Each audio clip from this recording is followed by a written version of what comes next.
What are some solved problems that people commonly reproduce? You list a few in your post. I think logging is a good one, monitoring, but go ahead. Like, what do you see out there? Every business has their own homegrown version of this thing. Well, let me first crack my knuckles, because that's literally the most interesting part of this whole conversation, and I think the part that most people don't want to hear. I think we're gonna be ready for. Are we ready for another Stack Overflow?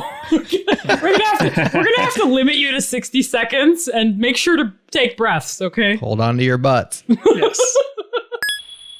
Bandwidth for Changelog is provided by Fastly. Learn more at fastly.com. We move fast and fix things here at Changelog because of Rollbar. Check them out at rollbar.com. And we're hosted on Linode Cloud servers. Head to linode.com/changelog. This episode of JS Party is brought to you by Rollbar. Deploy with confidence more often, spend less time worrying, and more time on improving your code. You can feel safe knowing every error is reported in real time with Rollbar. Check them out at rollbar.com.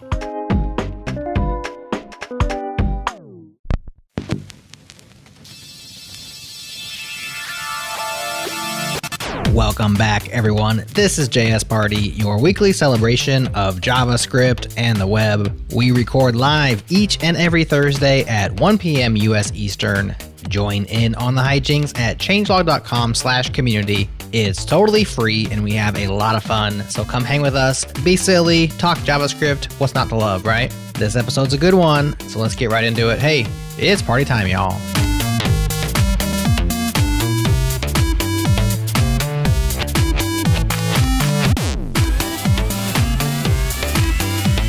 Oh yes, the sound of those Breakmaster cylinder beats means it's time once again. Time for JS Party. I'm Jared, I'm your friend, and I'm joined by a few of my friends. Amel is here. What's up, Amel? Yo, yo, yo. Happy to have you as always. And we have a special guest. You may be familiar with his voice. You may be familiar with his avatar, maybe even his face. His name is Ahmed Nasri, and he's back on JS Party. Welcome back, friend. Hello. Thanks for having me back. So for those who haven't been longtime listeners, go back to episode 107, where Divya and I were joined by Ahmed to talk about modular software architecture. We also have a deep dive on your history, I believe, on the changelog back on the day. That's episode 185. Today, you're back to talk about a new thing, or maybe it's not a new thing. Maybe you've been working on this for 10 years, but a relatively newly written, or at least published blog post called Solving Solved Problems. First of all, catch us all up. What you been up to lately? Well, I've been mostly working from home, as the rest of the world has been, but I've been lucky that I have a good setup at home to spend time and work with teams remotely. So I've been spending a lot of my time working on fractional CTO opportunities that I've been taking on recently, which basically means I get to work part-time for different companies in a CTO capacity. Those companies are typically not ones that are heavily invested in technology, or if they are, they don't have the capacity to have a full-time kind of CTO leadership in place. So I kind of help them out in hiring the right team, looking at their technology investments so far and helping them in the strategy going forward of how things should look like, where to invest more, how to prioritize their work, and kind of grow the opportunity space for other engineering teams to come in and start kind of carrying the torch and leading with it. So that's what I've been spending my time on, and it kind of works out for me working remotely in this scenario because, it's different companies in different locations, and I don't have to, travel back and forth between places. I can just do it all from home. So I've been lucky in that sense, with the lockdown and everything else. So it kind of worked out. So that's what I'm doing right now, and that's what I'm planning to do for the next short period of time while I kind of, design some future things and opportunities that I want to build and create. And in doing so, kind of like the leading back to the topic of the blog post, a lot of the patterns that I started noticing or know about from previous histories and previous roles and companies, I'm starting to see them again and again and again, especially as I'm doing this fractional thing where I spend some time with a lot of companies. And it's odd to me that the patterns are the same regardless of the company size, regardless of the company's market, regardless of the technology, regardless of anything. The patterns keep looking the same or in the same direction of thinking or investments and how companies treat technology and how technology teams treat technology. Mm-hmm. And, that's what kind of led to that blog post. And there's actually a series of blog posts that I wrote following up that, basically talking about how we're in this world where we have an abundance of access to technology, solutions, libraries, systems, services. And yet, for some reason, every company that I've worked with, at least, whether directly or indirectly, we keep solving the same problems over and over again. Some of those problems are some basic things that you would think by now we would already have a pattern or a solution or answers that we can just copy paste or implement or buy or adopt, that we don't have to spend time on them anymore as developers. Yeah. So that's kind of like the highlight, and we can get into it, but I want to come back to you, see if you have any kind of direction to where you want to take the conversation.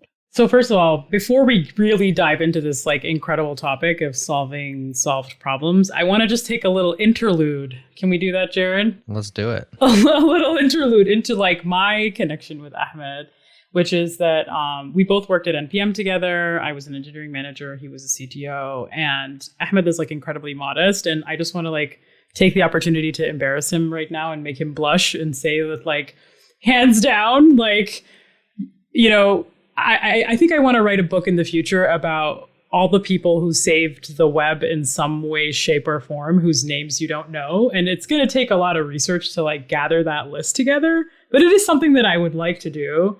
And I will give you a chapter preview of something that's going to be in that book, which is like Ahmed's story. Uh-oh. So I joined NPM because of Ahmed. Prepare to blush. Right. Like, yeah, because of Ahmed. And he was tasked with a very, I would say, challenging thing, which is to like take a burning dumpster and like make it stop burning and like, and put out the fire. It's the impossible task. Yeah. Put out the fire. There we go. I speak multiple languages, so sometimes English is hard. So, big task. And I would never willingly walk into a dumpster fire, but I did so because of him, in the sense that like I have that much respect and like trust in his like vision and his like ability to like make stuff happen. And all you need to do is like look at his bio and record to see like all the awesome things that he's done and is doing. And anyway, so, and like I just want to shout out that like the year that Ahmed kind of I think was there was a very critical year for NPM, and really we owe a lot to him. Like we web developers, we users of the web, whatever, like I think owe a lot to him because of his leadership and ability to like kept things going, kept things together in a very chaotic period of time. And because of that, I feel like Ahmed and I, even though we were like, just, knew each other as friends and community members before that, him and I kind of went to battle together at NPM along with our other colleagues, and like really went through a very, like just arduous task of getting through an acquisition and, again, dumpster fires and right. And so I just want to say, like, Ahmed, you're awesome. Like, you're one of my heroes and mentors. And like, we're super lucky. And I wish more people knew how critical you were to NPM not completely falling apart. And I just wanted to say thank you. That's all. See, it wasn't so bad, right? Thank you. So anyways, yeah. How do you respond to that, Ahmed? What do you think about that? Do I have to respond? I mean, thank you. I really appreciate it. It's true, though. I'm not even like, it's not even like, a compliment. I mean, I don't want to take for granted the collective effort and the team effort that everybody put in, right? Like there is no one person that can do anything by themselves in any company, in any team. And, like all I did was try to bring a number of people together who were able to help raise the ships and raise the tide for all the ships. And doing so, we as a team worked together to kind of achieve what we were trying to achieve and keep the ecosystem that the whole web community and the entire infrastructure of it, afloat.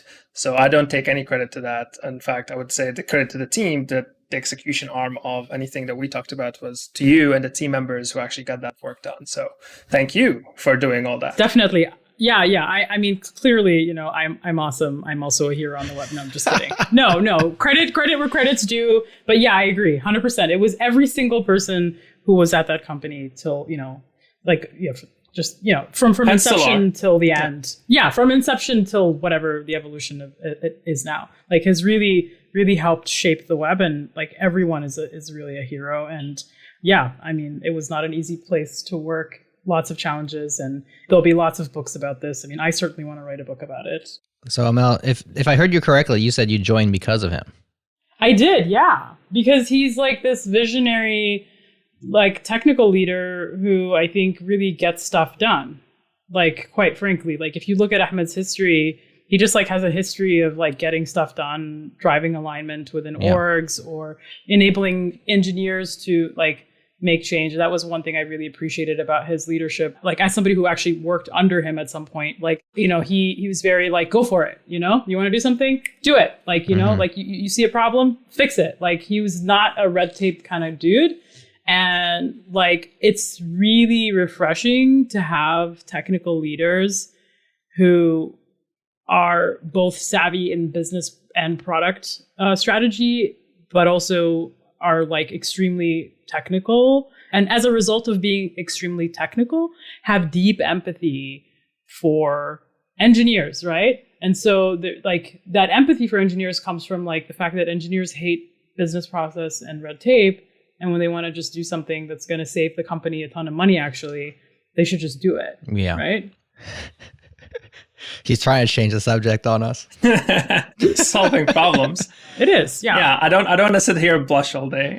Right. Well, I think it's interesting because Ahmed, your history is in enterprises and startups and small businesses. So you have this like diverse background of company size and community, a lot of community. Right, but I'm thinking like the company size is the different kinds of companies. Amel, you have similar. Boku, you're at an agency, then you go to a startup, NPM, kind of a late stage or a flailing startup, but now you're at a larger company, right? An enterprise, right? And so you have these these diverse experiences, different team sizes, different company sizes, different goals.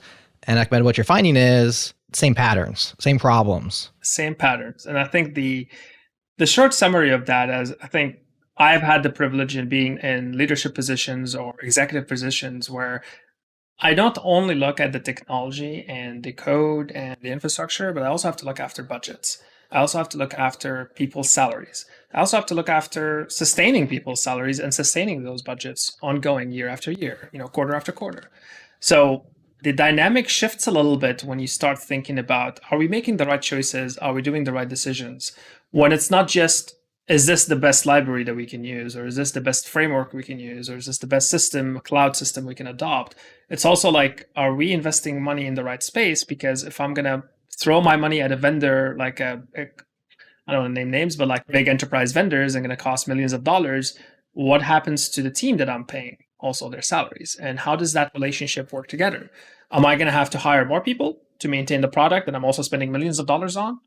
Or I'm going to have all of a sudden no need for the team members that I have because I've shifted all my business processes to a product that can, for whatever shape or form, replace a lot of the functionality that we're doing already. So like those are both hard problems, but also critical problems, because we can debate all day long value of frameworks and tools and services and libraries and all that kind of stuff and the shape of our architecture that we want to debate. And trust me, I love that stuff. If left to my own devices, to my own means, I would probably over-engineer everything, because why not, right? Mm-hmm. I love to create new things. I love to experiment with technology. I love to create all these complexity of cloud architectures and challenge existing patterns and create new ones. But at the same time, if I have an accountability and responsibility for people's livelihoods, their salaries, their job functions, and their job growth, I have to be very critical in the way I pick choices of technology, even down to the framework, even down to the process of how we implement code and how do we do automation testing, how do we do deployment, CI/CD, all that kind of functionality. And the patterns that I've noticed, again, in big enterprises, in small companies, in agencies, in outsourcing companies, there is a disconnect between DX, as we were talking about earlier before we started recording, developer experience and user experience.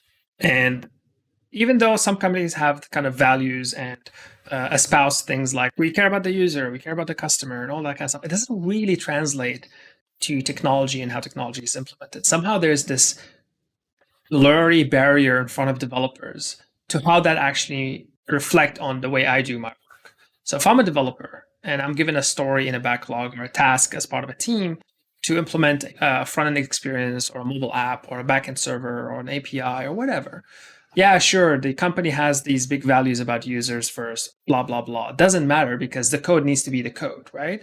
That's how most people think. But the reality is there's this concept of as a person who has to own budgets and has to own long-term planning for team members and technology, there's a concept of the total cost of ownership of something. If I'm going to make a decision on something, I need to measure the total cost of ownership about it. And to me, that kind of breaks down into 5 different things. The cost of knowledge, meaning if I'm going to adopt a library, what do I have to expense in terms of time, energy, and dollars to make sure that the knowledge of that library is equally distributed across the team members that I have? And there's a relation there to how big the team, and also a relation to how long I need to keep this thing going, which leads to the next one, which is the cost of maintenance. Like, fine, you've adopted a library, you've adopted a service, you've adopted an infrastructure tool, but how long is this going to be going on? And how long are you going to be invested in maintaining it and invested in having team members continue to run it or update it or deploy it or monitor it, whatever the functionality is given the component that we're discussing? There's also the cost of the ecosystem, which we're very familiar with in the JavaScript world. Basically, pick the library that has the most contributors.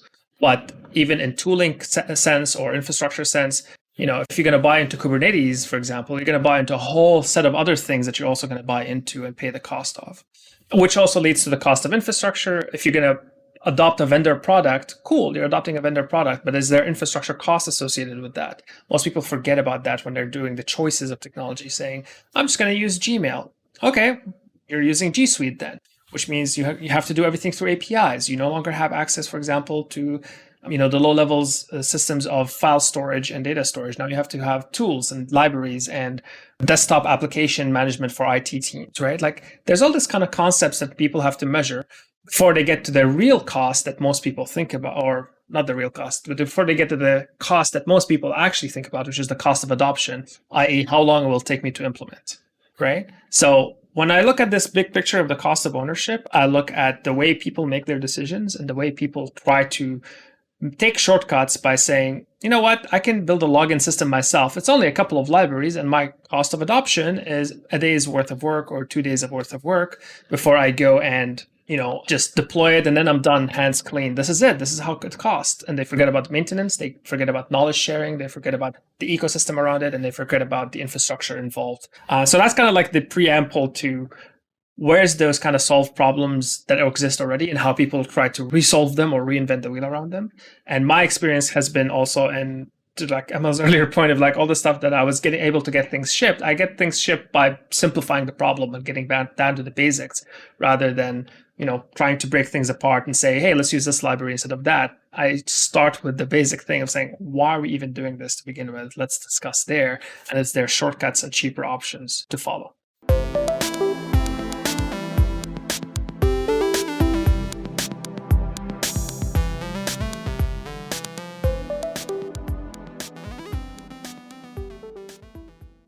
This episode is brought to you by DigitalOcean, Droplets, Managed Kubernetes, Managed Databases, Spaces, Object Storage, Volume Block Storage, Advanced Networking like Virtual Private Clouds and Cloud Firewalls, developer tooling like the robust API and CLI to make sure you can interact with your infrastructure the way you want to.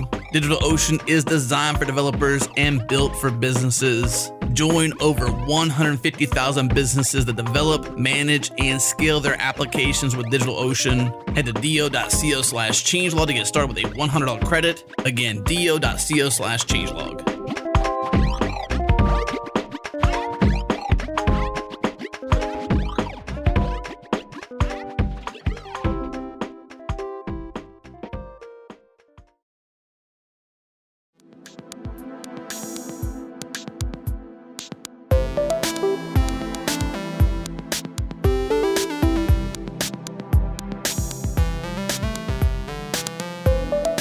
So wow, that was intense.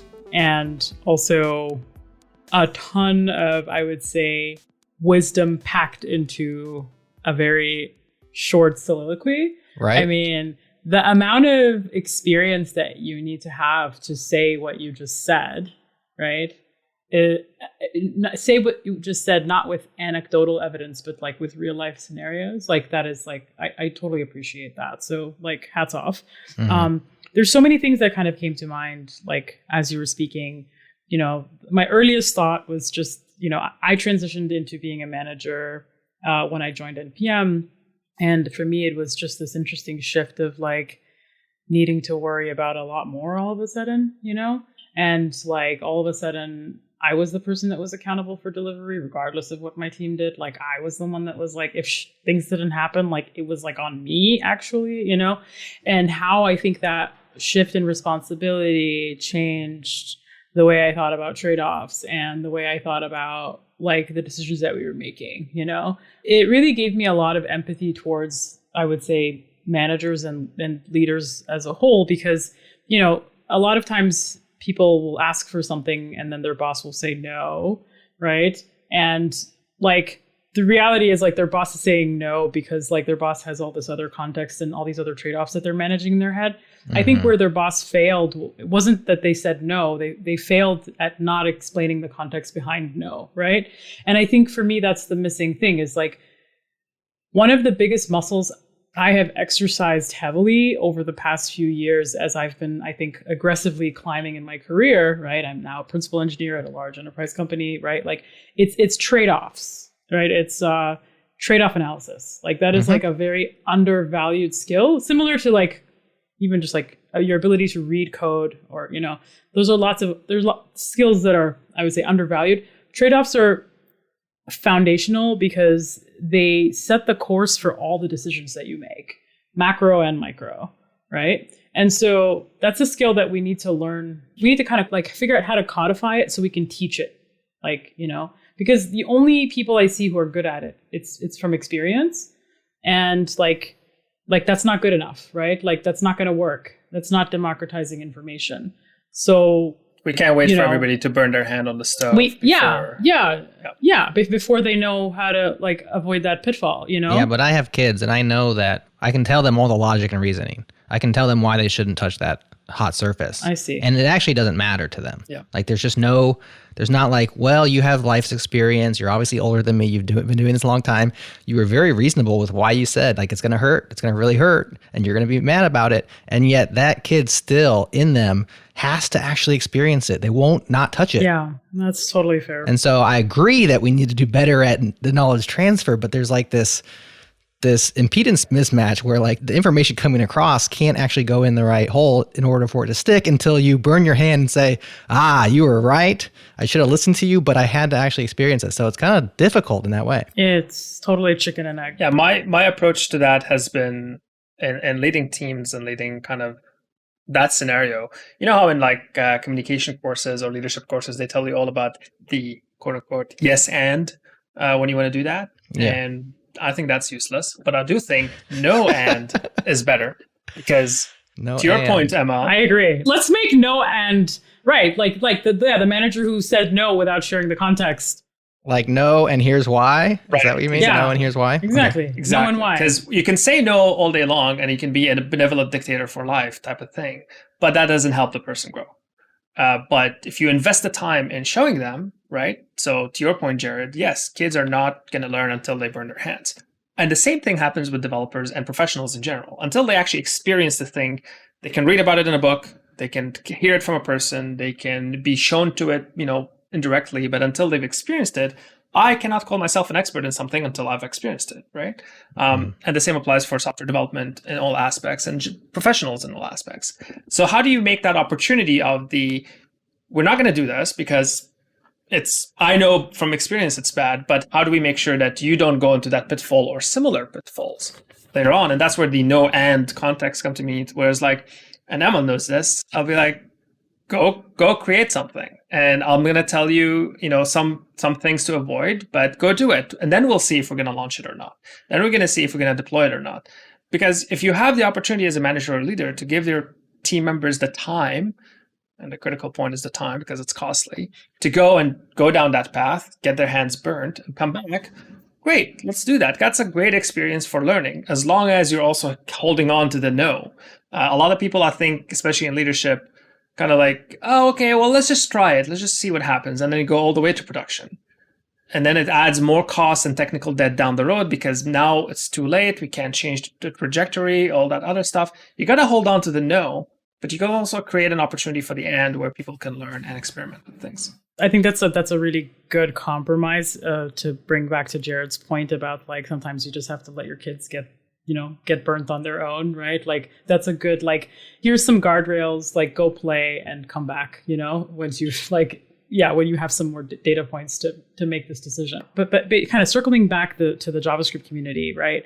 A community that is like probably in most need of trade-off analysis skills and really thinking about adoption, because there's so much adoption that happens, right? Like if you look at like Java world and technology adoption rates for teams, and you compare that to like front-end JavaScript teams, and like how often are they npm installing and saving a new package, like, you know, like every month, or, you know, it's just, there's so much change. And because of that, like you really need to understand the trade-offs that you're making when you're picking tools or, you know, picking your stack or whatever. Like a big thing I see is like developers don't focus enough on like the customer, right? So to bring back to your earlier point about like, DX versus UX, and that lack of customer focus is what keeps them from building things that only matter to the customer, right? So to take it back to your blog post about, let me find that quote, I pull it up. We should only build things that only we can build, right? So that means if you're, you know, Snapchat, you're not designing your own database, right? You're using a database as a service, and you're focusing on only Snapchat features, like things that only Snapchat engineers can build. And that's not the case. Like, I think like our bias as engineers, it like, we love solving problems, and we are like hungry hippo for problems. And we want to like make all, like, you know, the not invented here was a huge problem at NPM. Like we reinvented everything. We wrote our own HTTP framework. We wrote our, like, no joke, Jared, like the stories that I could tell you, you know, off air stories that I could tell you, you know. I wouldn't say we, but okay. Okay. Yeah. Yeah. Thank you for that. The royal with the royal we asterisk, AKA not me and not this dude, you know? And so like, you know, not invented here is a thing. How do you keep your engineers focused on the problems that are strictly customer, like oriented towards driving customer values, you know, and outsourcing everything else? And for me, like, I see this very similar to like open source code, like in the sense that if you actually like Google did an analysis in 2019 of like all JavaScript code that could be scraped by their bots, right, on the internet. And what they found was the ratio of installed code to authored code, right? So installed code meaning like third-party dependencies to like authored code meaning like the code that like that developer wrote was 10 to 1. So for every 10 lines of code, like 10 of those lines are installed, you know, and one is written by the developer. And by the way, you might be thinking like, wow, that's so bad. Actually, no, it's not. It's actually good. It's very, very good, right? That means open source is working. It means that the open source model is working. We're focusing on things that are unique to our applications and things that only we can build, like Ahmed said, right?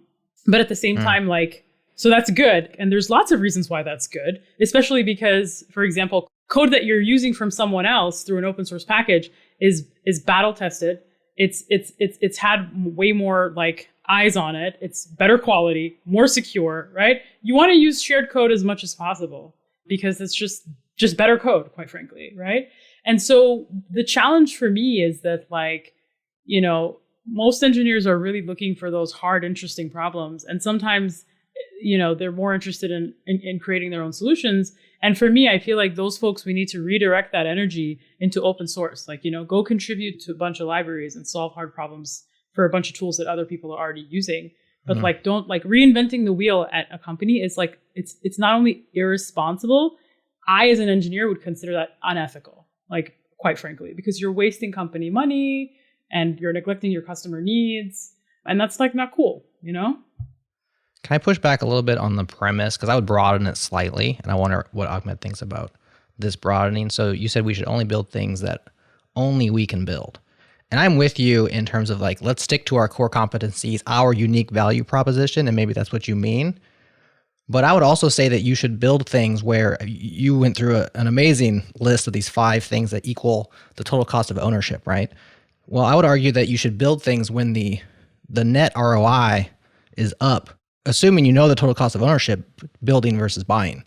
So maybe somebody else has built it, but it's actually, when you add everything up and you analyze it, it's going to cost you more to buy it than it is to build it. I would argue at that point, And that also assumes that you integrate opportunity cost, right? Because that's the one thing you're losing when you're not working on your unique value proposition, you're working on something else, opportunity cost. But I think if the ROI is up, I think you go ahead and build that thing.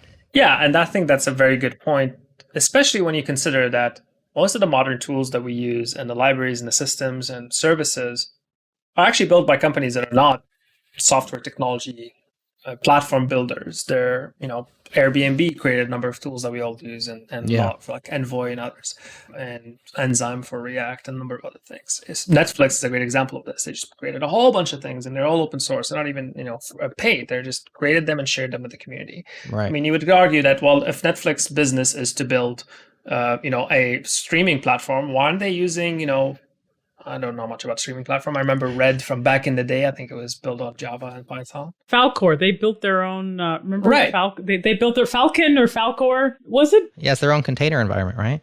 Right. So if you want to take the argument literally. Yeah. Falcor with their own React alternative. I don't know. They built a lot of stuff. Yeah. Yeah, they built a lot of stuff. Yeah. Maybe too much. But that's actually, I use the Netflix example as a real example that actually fulfills the statement that I'm making, which is, nobody else at that scale and nobody else at that level of infrastructure demand existed at the time.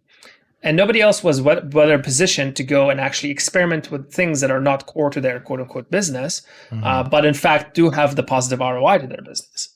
Who else is going to go and build high performant HTTP systems and services like they did, right? Who's going to go and actually create a level of chaos engineering technology and tooling? I mean, there was others, but nobody did have, there's a number of companies you can count on your fingers that have the capacity to test across a large distribution and a critical level systems that they have to operate like Netflix did. So they're very well known for their chaos engineering tools. They're very well known for their HTTP servers and tooling around that because they had the right environment to go and improve on something that existed already. But I can tell you, and I don't know this for a fact, they didn't go and reinvent a browser, right? They didn't go and reinvent fundamental things that otherwise are available for them, and they could have done them. And maybe they did some over-engineering in some areas. I don't know about the front-end framework that you mentioned, but maybe that was the wrong choice. Maybe they got carried away.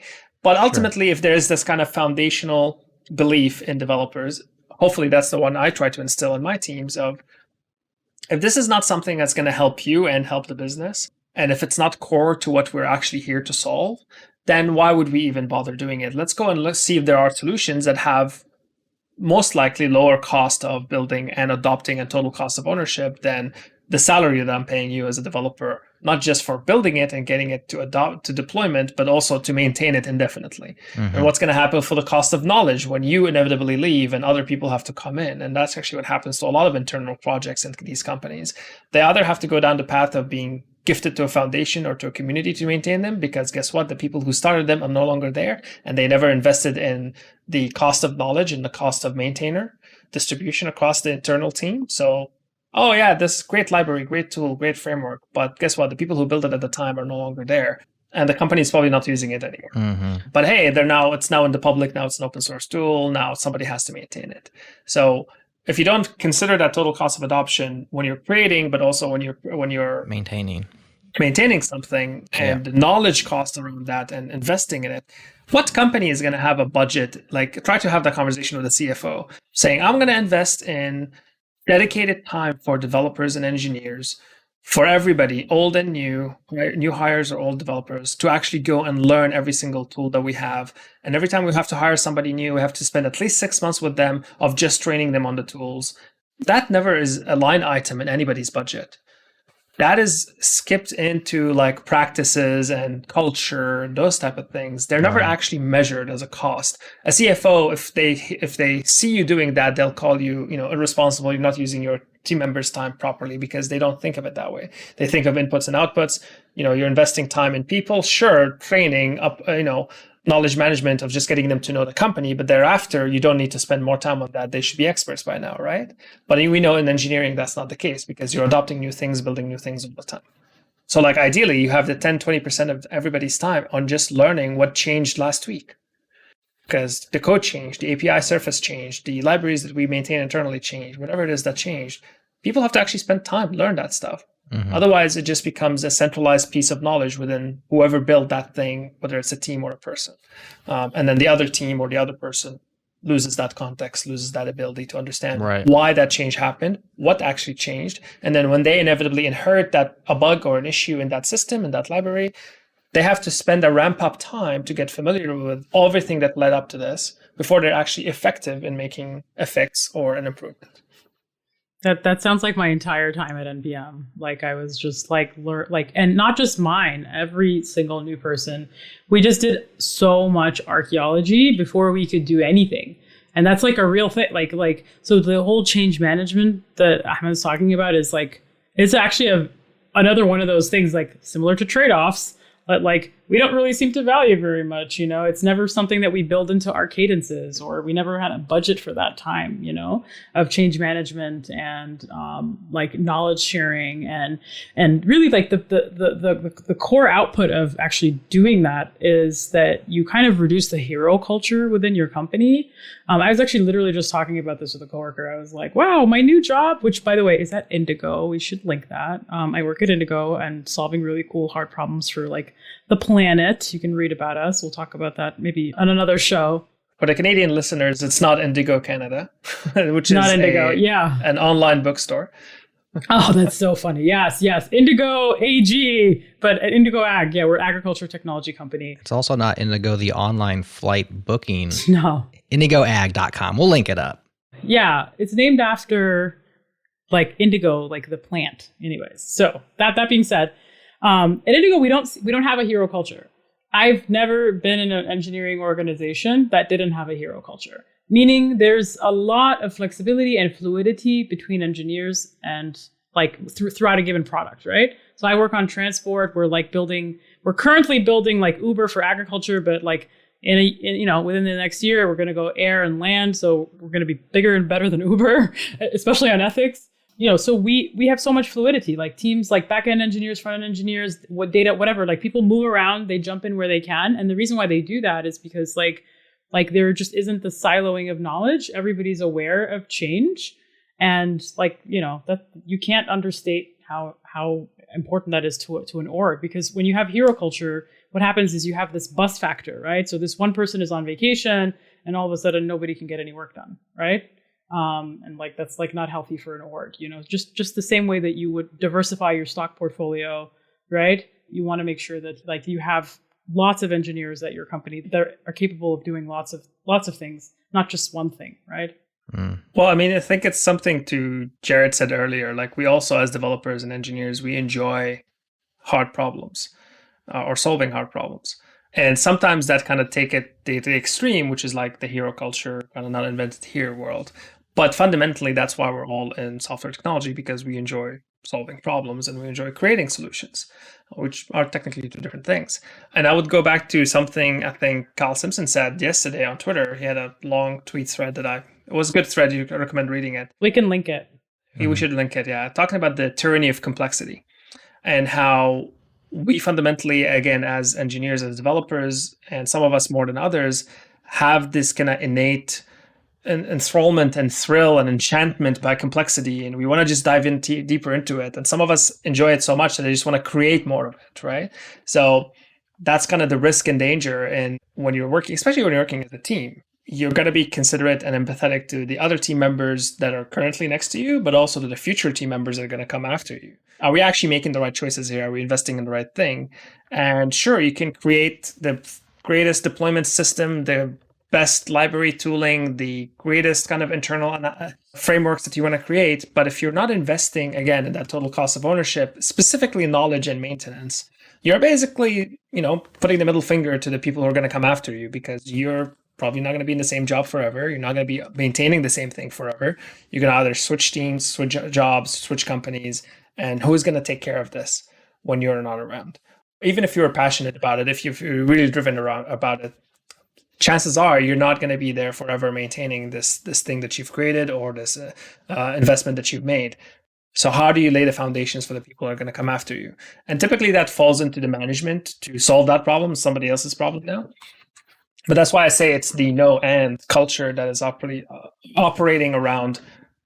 We're going to make sure, we're making the right choices and investing in the right things and not reinventing the wheel and not solving problems that are already solved and kind of rebuilding things whenever we can.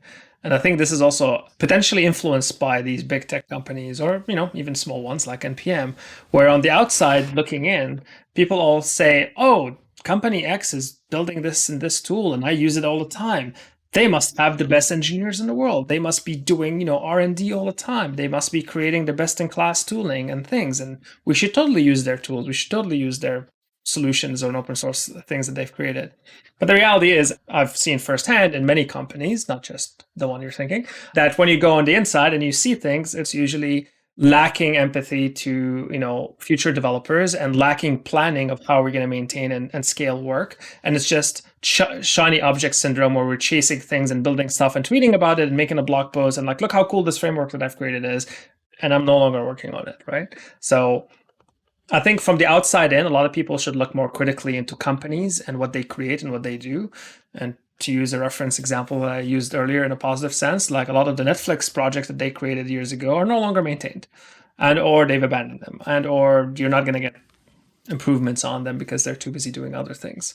Well, what happened? What happened is the shiny object syndrome happened. They're probably building another project now, another open source thing now that you're probably not gonna see for a while. But then when you see it, you'll be amazed by it because they made it sound the best thing in the world. And then 6 months after that, they're not gonna maintain it anymore. And now you're stuck because you've implemented it thinking that this is the best in class technology.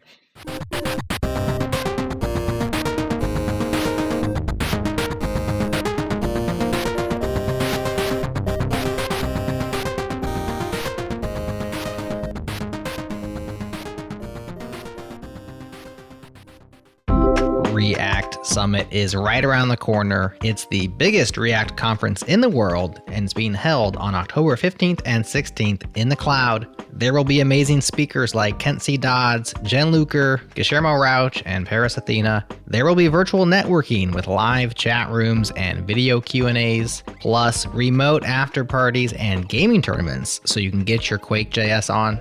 Learn all about it at reactsummit.com. Tickets start at $0. Once again, that's reactsummit.com. Register today and tell them you heard about it on JS Party.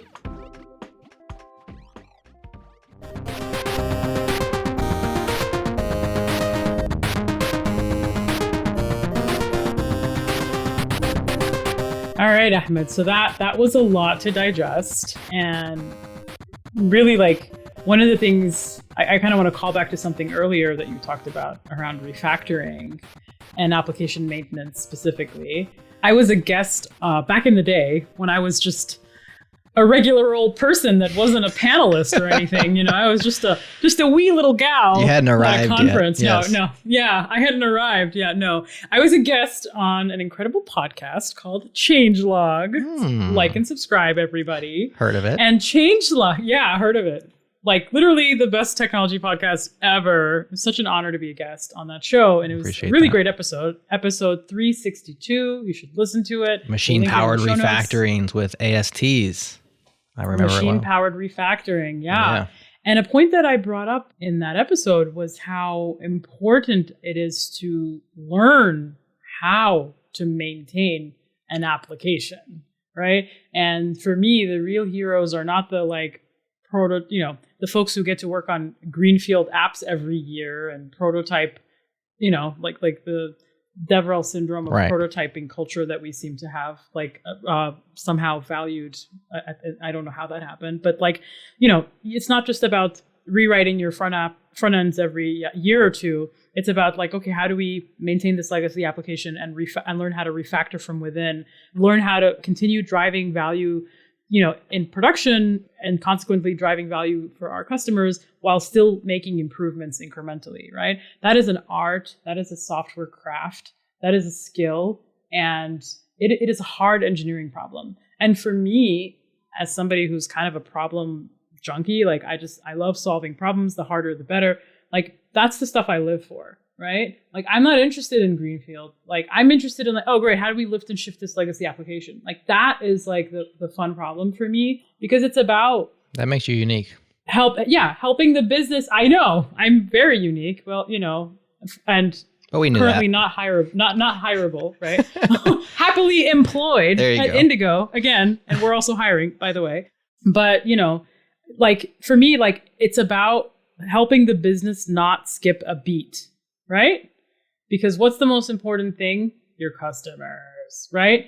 And so like, how do you help the business not skip a beat? You refactor from within. And like, so taking a team and parallelizing them to like work on some rebuilding of your platform that like no one is going to use for months and months and months, like it's just silly, right? So like the whole fact that there's like the next gen team and the current gen team and they work in parallel doesn't make sense, right? Like we should just be refactoring that same application and continuing to drive value forward, you know? And so, and that's a skill I just feel like is just completely not only lost, it's just not even appreciated, like, you know, but the reality is like looking at your blog post, you're talking about enterprise, right?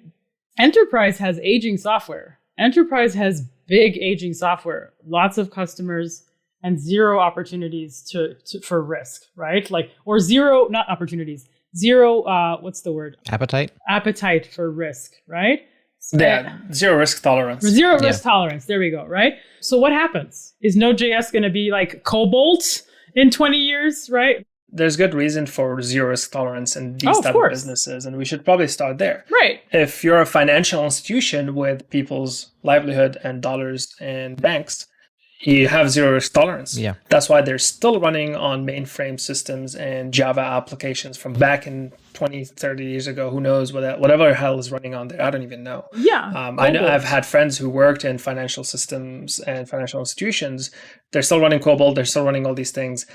I have a founder story from a friend of mine who's a founder who told me about the time he worked with a 20 years ago in his youth when he worked with a local Canadian banking conglomerate, and how he kind of carried servers for his appliance that he built for them in his, small car back and forth so he can build those servers in the data center.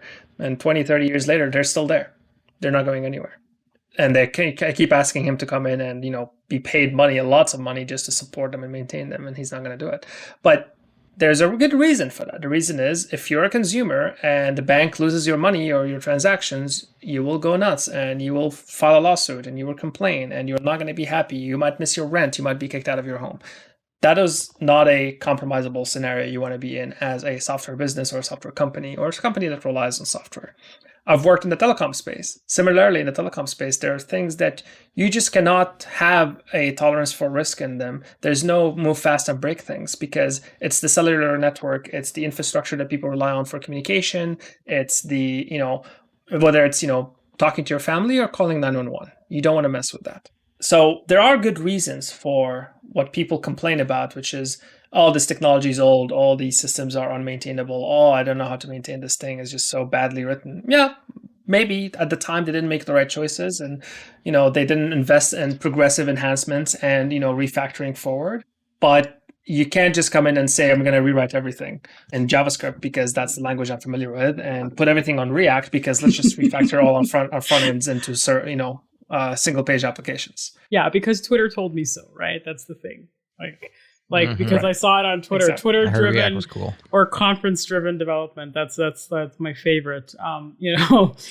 Okay, so here's the thing. I have a theory that startup culture has leaked into our engineering culture, right? In the sense that the reason why enterprise is so risk averse is because they have customers, right? Most startups are like freemium. We sort of have customers. We're kind of burning a lot of cash. We don't maybe know what we're doing. And yeah, YOLO. Really, enterprise gets a bad rep, but enterprise just means we're a successful company that has customers in the wild, right? Right. And so enterprise, quote unquote, enterprise dude, like a term that I've personally coined because enterprise dude is a real persona in the engineering world, because enterprise dude is always on the least supported version of a tool, right? Because they just enterprise dude the enterprise dude is I can't upgrade my system. I can't upgrade my dependencies. I have to go through legal review. I've met this dude. Yeah, I have to go through legal review. I'm sorry. Right.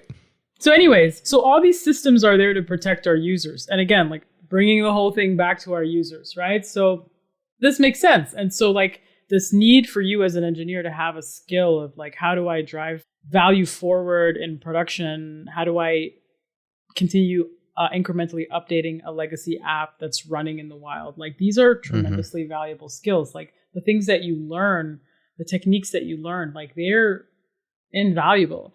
And I can tell you that the web is aging and we have a lot of aging infrastructure and we're going to need a lot of people who know how to refactor. Like like it's like the difference between a mechanic and a heart surgeon is that a heart surgeon does their job while the engine is still on. You know what I'm saying? Like your surgeon doesn't like and the engine is if you're in surgery, they don't like that's another difference. Kill you, do the thing, and then bring you back to life, right? You're still living, right? That's the thing, right? So a mechanic gets to turn the car off. It's hot module replacement. Yeah, exactly. That's a great analogy. A cardiovascular surgeon doesn't, right? That's actually a very good example because there's no surgeon, you won't take a surgeon seriously if he's going to say, I'm just going to replace your heart instead of trying to fix it. Exactly. Right? Or replace your kidney without trying to understand what the problem is. Oh, your kidney is too old. We better put React in there instead. Because it's just too old and I don't want to bother Show with it. title right there. Yeah. Oh my God. Replace your kidneys with React, everybody. Again, to quote somebody from Twitter, who I've been following, and he's done a great job recently, Michael Jackson, who maintains not the singer, ladies and gentlemen, not the tweeting. singer and the terrible person. No, the good person, Michael Jackson, is actually a really great guy. Incredible engineer, by the way, who's another hero of the web in many ways. Right. So he talks a lot about, actually, also yesterday. Why is everybody having revelations yesterday on Twitter? I don't know why. It's a good day. He was talking about like how he can.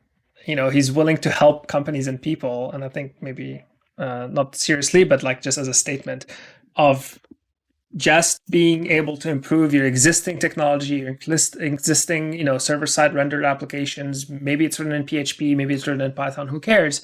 There's a lot of mileage you can get out of what you already have. And just doing some optimizations with things like, browser caching and headers management for the HTTP and CDNs and all of that without having to, throw it all out and adopting a whole new technology. Like I said, total cost of ownership. It's not just about replacing the front end with React. It's about the total cost of ownership that comes with that. Knowledge, training, maintenance, ongoing, right? Ecosystem maintenance too. Exactly. Yeah, all of a sudden, it's not you're not just adopting React. You're adopting Webpack. You're not just adopting Webpack. You're adopting Rollup. You're not just adopting Rollup and Webpack. You're also adopting bundling and bundle splitting and all these topics that are great and useful, but are you paying the cost for it? And are you measuring that impact to your team? Whereas you can actually get a lot of mileage with improving just performance rendering and on the back end that you're already using. And guess what? The user doesn't care. There's no user in the world that's going to go and open up, right click on your website and saying, are they doing bundle splitting properly or not? Right? You've never met me. Like nobody's going to judge you on that. I don't know about you, but I certainly judged websites by my network activity. And yet, if the product is doing what it needs to do, you're probably still paying. I'm being facetious here. But that's a good example. We as developers, we criticize technology a lot. Of course. We still use it if it's valuable. I'm still paying for GitHub. I'm still paying for AWS. I'm still paying for a lot of things that I don't necessarily like or agree with the way they implemented things. Sure. Yeah. So to go back to the idea of focusing on what only you can build, what are some solved problems that people commonly reproduce or reinvent the wheel, so to speak, that are out there? You list a few in your post. I think logging is a good one, monitoring, but go ahead. Like, what do you see out there? Every business has their own homegrown version of this thing. Well, let me first crack my knuckles, because that's literally the most interesting part of this whole conversation, and I think the part that most people don't want to hear. I think we're going to be ready for. Are we ready for another Stack Overflow? we're gonna have to limit you to 60 seconds and make sure to take breaths. Okay. Hold on to your butts. Yes. Well, let me ask you this: how many times have we implemented or re-implemented authentication on login? OMG! Every single time. Every single time. Every single time. Has there ever been a company or a team or a project that you ever worked on that you didn't have to start there? Yeah, no. I think everything should be as a service, but Yeah.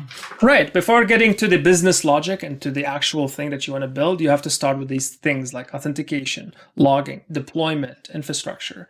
You haven't even built the thing that you're excited about, that idea that you had in the middle of the night that you want to build. You haven't even gotten to that. You have to start with those things before you get to the actual meat of what you're delivering on your building.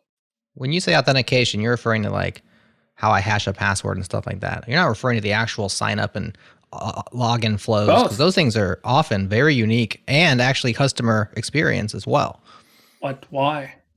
Why? Why do they have to be unique? Because the first thing that people visit when they visit your web app is, how do I sign up and use this thing? And if that's just the same exact thing that everybody else is doing, there's no advantage there. Well, not from a visual perspective. They can be different, but every single website you've signed up on has wanted a username and a password, or an email and a password. And they might ask you for your full name. And then what? Then it's just profile data or profile information. But every sign up process looks exactly the same from a data management and an interaction between a backend and a front end. Sure, it looks different because everybody has their branding, but that flows the same. But isn't that implementation of login, of sign up? Like that's what people are building. They're not rebuilding, how do I hash the password? How do I send the forgot password email? But they're doing that as well, right? So people look at it as one big piece instead of separating the concerns. I want to bridge the world that you are in, Ahmed, and the world that Jared is in, right? So Jared, like imagine if, like, so auth flows are super standard, right? There's like a standard set of handshakes that need to happen in a standard order, and like hashing and all of that is pretty standard, right? But ultimately, people are oftentimes doing that manually. I'm happy to see services like Auth0 start to kind of take off, and they're getting legs, right? But they aren't used enough, right? Is kind of the point that she's saying. But to your point, Jared, about like customer experience, imagine if like this was a standard, this was a spec, login was a spec, right? And imagine if that spec had an optional onboarding workflow that you could just insert, like a module, right? Here's my onboarding workflow, insert onboarding during this parts of the handshake, done, right? Then the only thing that developers have to focus on is their unique value prop, which is their unique onboarding information. And that everything else is like as a service, battle tested code. And with that standard, comes the best in class security, the best in class exchange of token mechanism that a lot of people screw up. But weren't you just saying earlier that we think all these tech companies are best in class, but they're actually just engineers like us? Of course. No. Well, it's a Google sanitation. And now I'm supposed to outsource my authentication to some startup who maybe disappear tomorrow. Going back to the principle, though, is your business authentication or is your business Snapchat? My business involves how I sign up people to use it. You still own the data. I don't see much complexity in that. Like, we're talking about probably 300 to 500 lines of code. I've done a lot of consulting and I build this flow often. Everybody has their own little thing they want to do. No, let's skip that step. Let's do that. Let's not have our website does not have passwords, for example. So, but we're talking about like a very small thing. Couldn't it be a modular spec though? Like if the browsers implemented it, I'd be all about it. But hold on. That's exactly it. We're talking about a small thing, but what's the total cost of ownership of that small thing? And do companies actually invest in the knowledge management and the training and the ongoing maintenance of it? Or is it just, it's built and it's there? Well, is there a lot of churn in that? There's not a lot of churn on that either. In terms of the actual implementation. No, but there's churn in the people who built it. Do you actually spend the time every time a developer comes to your team and actually say, here's why and what and how we build the authentication on the login flow with, and actually carry them through, even though they may never touch it, because they might at some point, right?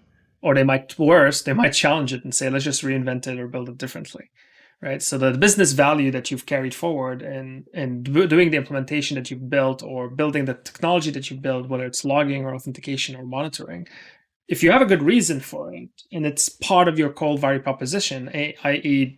only building the things that you can build in your business, in your context, great.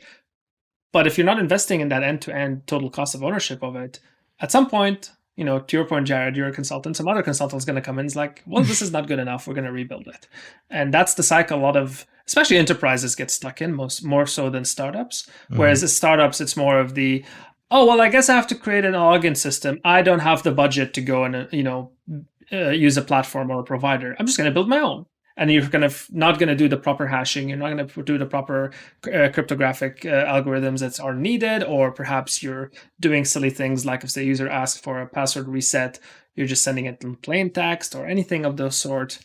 Right. Well, when we talk about modular, those things are not what I refer to as like a sign up flow, right? Those are libraries. Right? I'm not going to re-implement bcrypt, for example. So I think we need to talk about like what scale we're referring to these things. Like at a certain point, I got to handle my logging, right? Maybe I'm just pushing the syslog and then I have some third-party service, or maybe I'm writing to a file and I'm backing that up. Like there's a lot of nuance to like where you actually draw these lines. And so I think that that's part of the challenge too. Like how much do we bite off? I think maybe when you say that's a solved problem, you're inferring that you bite off zero. And I think that a lot of times you bite off a little bit more than that. Well, let's do some real life examples, right? Like Heroku actually was the premier example of don't worry about infrastructure, we'll take care of it, just push your code. And that changed a lot of lives, to be honest, and a lot of way of businesses being actually started without the complexity of IT and infrastructure. You see that example being carried forward in a lot of SaaS providers and tooling today. You see things like Firebase, greatly successful. That actually started out as, I think it was called Parse by Facebook back in the day. Whereas like, don't worry about databases and infrastructure and APIs. Here's a document-based API-ready RESTful interface with authentication that you can actually use in your mobile apps, on your web apps, to store and retrieve data for your users. Great. For front-end developers and for back-end developers even, that became a saving grace. I've used Parse for a massively distributed project that we deployed back in Mashape. Firebase carried that torch forward. Now they're kind of like the leaders of that. Hoodie is worth a mention as well. They provided the same solution. They didn't require you to learn about database engines. They didn't require you to learn about deployment infrastructure, any of that stuff. They're providing value in that sense. And now I can focus on building the things that only I can build in my company and my team, which is the value proposition for our business. There's a number of services like that. Even nowadays, nobody launches and deploys a MySQL database or a Postgres database. We just use RDS. We just use Google Cloud Storage, whatever the heck Microsoft offers. It's no longer debatable, right? No, like if somebody comes to you today and say, I want to launch my own database and manage it on an EC2 server and do the sharding and scaling and all of that, you would just say no. And it's not going to be an acceptable conversation. And I think collectively, all these kind of examples that I mentioned, logging, authentication, whether you look at it as a modular level or whether you look at it as a kind of wholesome buy-in to a solution, we need to build everything ourselves and I can do it better. Sure, I can do it better and maybe I will.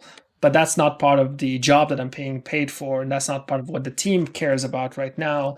And or that's not the value proposition that I'm in this company or this business to deliver on. So drawing that line and finding out where I want to invest my time as an individual and as a team is really what makes that difference on how deep you go. Is it per library or is it per service provider or is it per vendor that you can give everything to, like, the IBM appliances, just buy those and put your entire enterprise on them, right? I don't know. Did I change your mind, Jared?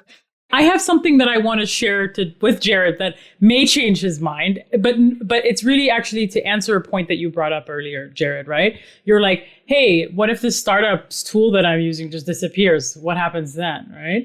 And there's two stories I want to share with you. One is my dear friend Gleb Bahmatov, who's the VP of engineering at Cypress.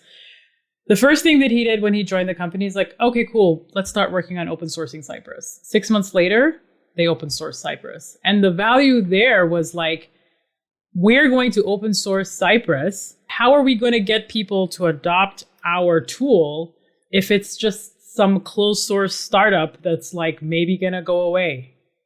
Right? Do you see what I'm saying? Like, yeah, they open sourced it to actually give it more credibility and also to like empower, like they kind of separated the business from the tool. You know what I mean? The tool is a free open source thing that you can use.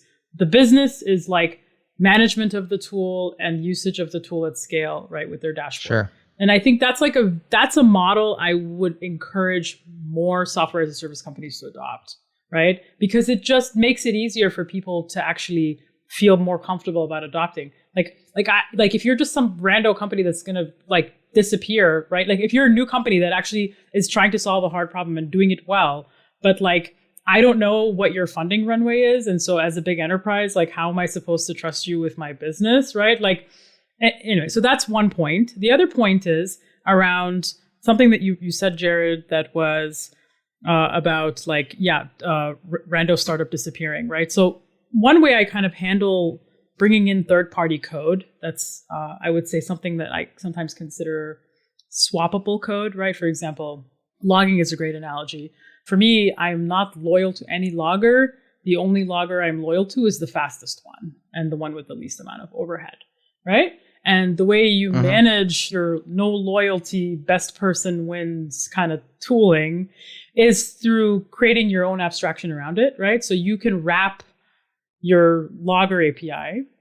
And what that buys you is once you wrap your logger API, your import of this third-party library is just in one file, but your API usage throughout your code base is your code, right? An API that you wrote that should be stable. And so the cost of actually swapping is low, right? I just want to kind of point that out as like another way to mitigate that risk. And so there you go, Jared. Boom, mic drop. You got me. I want to also like reference some history I've had like in these kind of conversations in the enterprise, because in the enterprise, again, there's zero risk policies and the tolerance for it. It even kind of makes its way to somewhat logical things that we should replace and we should extend.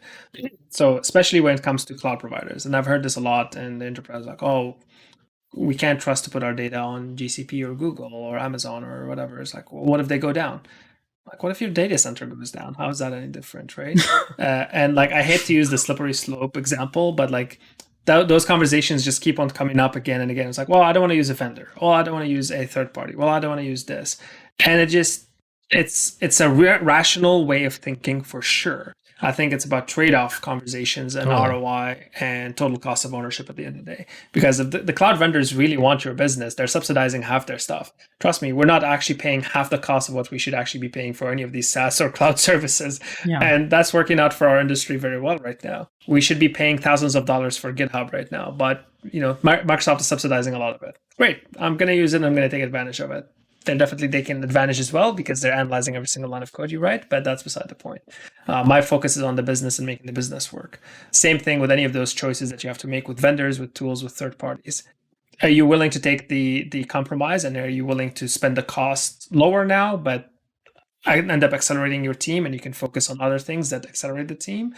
And then later on, when you're successful and you have the time and the energy, maybe go back and re-implement those things the way you want to implement them. But perhaps considering the total cost of ownership, you're actually making it sustainable, making it longer lasting, and actually investing in a budget that can carry well beyond, as a legacy, well beyond your team and yourself being there.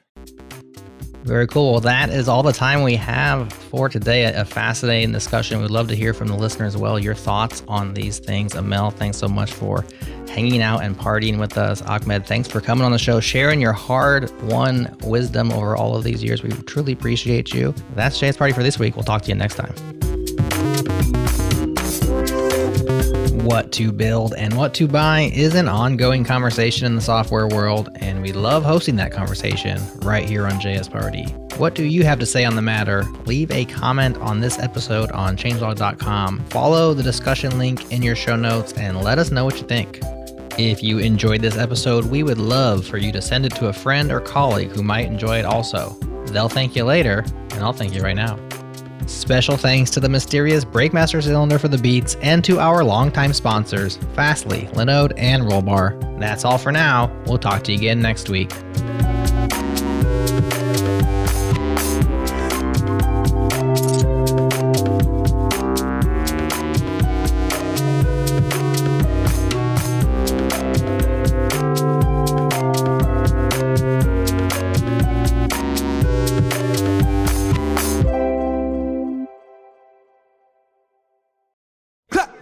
Everybody, if you got what it takes, because I'm Curtis Blow, and I want you to know that these are the breaks. That was a good Stack Overflow there. Yeah. I was like, you're in Stack Overflow mode. Can he finish it? Can he fold together and finish a sentence? Yes, he finished it, people. He finished it. I was like, Stack Overflow. Ahmed is Stack Overflowing. This is like where it's like time to call your therapist. Right? I'm over here Stack Overflowing, just trying to pay attention, let alone having to say the words. Dude, same. I Stacked Overflowed like 20 seconds ago, okay? Just parsing. Done. Can't handle. Too many threads. In my defense, the Zoom notifications for the chat wasn't showing up. So. No, that's all right. okay. No, that was a perfect That's ending. okay. It was just That was a funny. good ending, yeah. Yeah. Yeah, it was just funny. That's all. No. My ingest That algorithm being- needs a rewrite. Any JavaScript nerds wanna get wrecked?